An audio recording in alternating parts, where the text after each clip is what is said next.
Menurut saya wawasan kebangsaan itu adalah cara pandang diri kita terhadap masyarakat Indonesia. Wawasan kebangsaan mungkin kayak eh, pengetahuan kita tentang negara kita, tentang bangsa kita. Terus kayak sejauh mana gitu kita tahu tentang negara ini tuh kan, kalau kita kan ada istilah nggak kenal maka nggak sayang ya. Jadi Ya, kalau misalnya kita mau mencintai negara ini, kita harus punya wawasan kebangsaan gitu. Terutama mungkin kalau untuk PNS tuh harus lebih kali ya.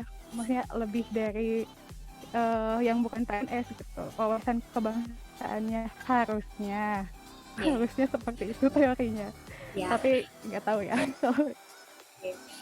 Kemudian Wawasan kebangsaan dan bela negara itu menurut saya adalah suatu cara pandang atau sikap kita sebagai warga negara yang dilandasi oleh kecintaan terhadap negara kesatuan Republik Indonesia yang dilandaskan dari Pancasila dan Undang-Undang Dasar 1945, dan tujuannya adalah untuk menjaga keutuhan dari bangsa negara.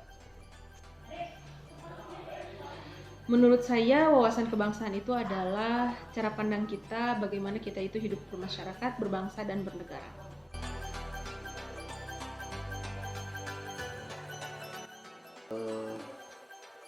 Sangat penting dalam kehidupan berbangsa dan negara, karena dalam hal ini kepribadian yang perlu kita tunjukkan dalam hal menunjukkan kecintaan kita terhadap bangsa dan negara.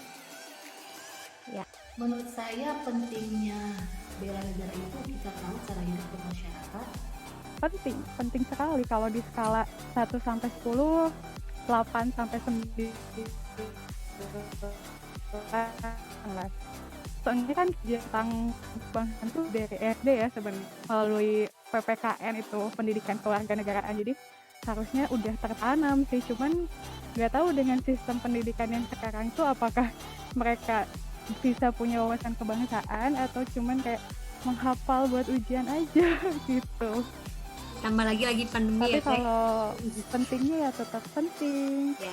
Iya, terutama untuk ibu guru. Suatu hal yang penting karena kita sebagai warga negara yang tinggal di Indonesia tentunya harus menjadikan hal tersebut sebagai suatu pilar, yang dimana pilar tersebut untuk menjaga supaya kita bisa hidup berdamaian dengan orang lain, karena di Indonesia itu sendiri kita hidup dari berbagai macam seperti suku, budaya, agama. Nah, oleh karena itu kita sebagai warga negara yang baik tentunya kita harus menjaga keutuhan bangsa ini dengan cara kita mengamalkan dan mengimplementasikan wawasan kebangsaan dan bela negara itu, seperti itu. Menurut saya penting atau urgensinya menerapkan wawasan kebangsaan atau bela negara itu adalah kita bisa tahu bagaimana kita hidup bermasyarakat.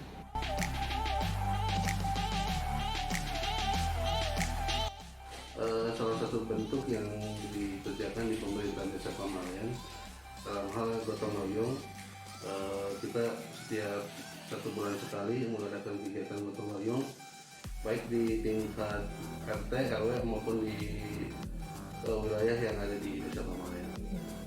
Contoh perilaku bela negara adalah kita mengikuti upacara bendera hari Senin dan sebagai guru. Sebenarnya mulai dari hal-hal sederhana aja sih menurut saya. Kalau kayak masuk tepat waktu, sesuai jam kerja gitu. Ketika jam kerja juga ya sebisanya melakukan pekerjaan yang memang harus kita kerjakan gitu. Tidak ada istilahnya korupsi waktu lah ya gitu.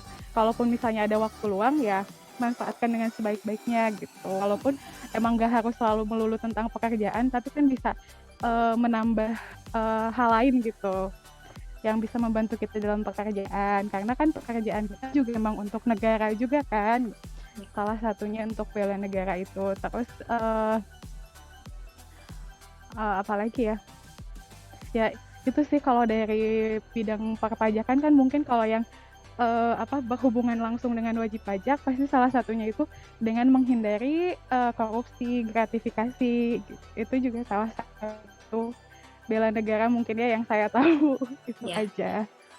Gitu. Jadi Oke. tidak menerima menghindari benturan kepentingan, tidak menerima suap, tidak menerima imbalan gitu. Karena kan segala pelayanan perpajakan atau pelayanan negara itu kan sebenarnya tidak dipungut biaya ya. Kalaupun dipungut biaya tuh pasti ada surat tertulisnya gitu, keterangannya berapa, nggak yang cuman kayak saya mau bikin surat ini terus kayak nyelipin amplop kayak gitu kan, sebenarnya itu nggak boleh.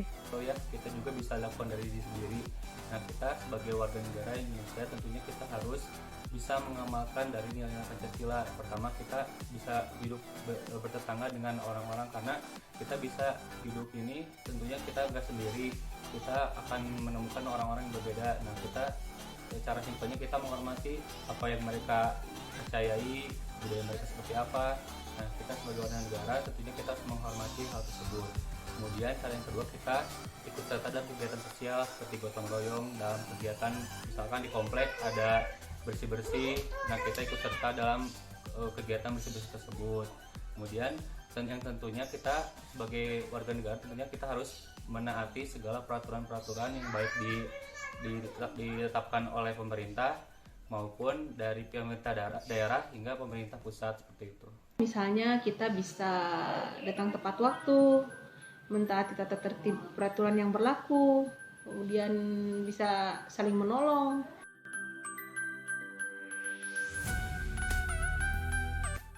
Ya, memang tidak bisa kita pungkiri lagi di era modern seperti saat ini, berita-berita hoax memang luar biasa.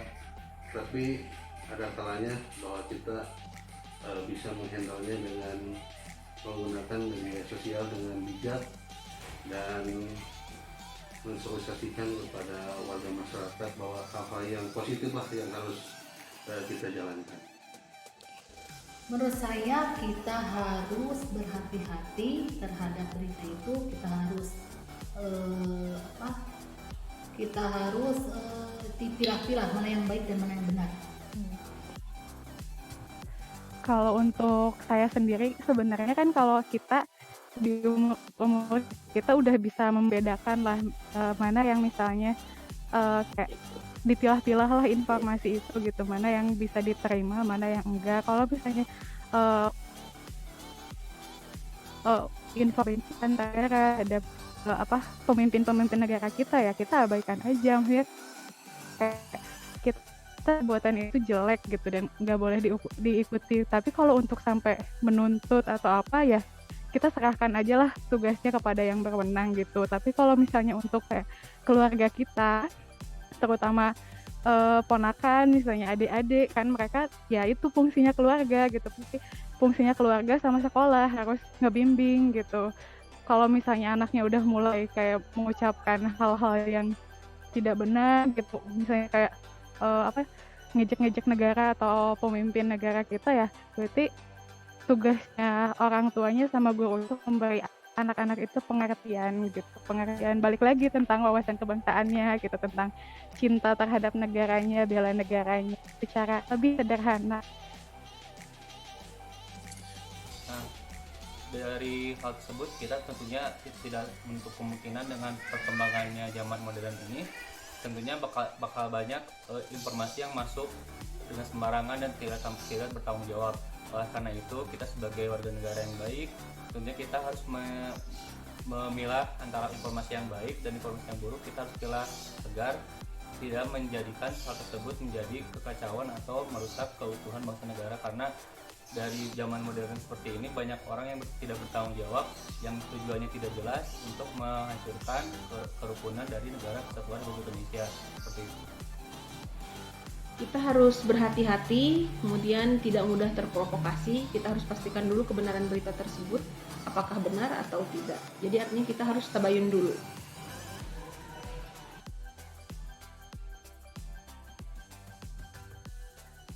Nah, dalam upaya di pemerintahan desa kita bekerja sama dengan kepala dusun, dengan Pak RT dan kelembagaan desa, memberikan pembinaan kepada masyarakat bahwa berita hoax itu sebetulnya yang negatif itu harus dihindari, dan kita isi dengan kegiatan-kegiatan yang bermanfaat.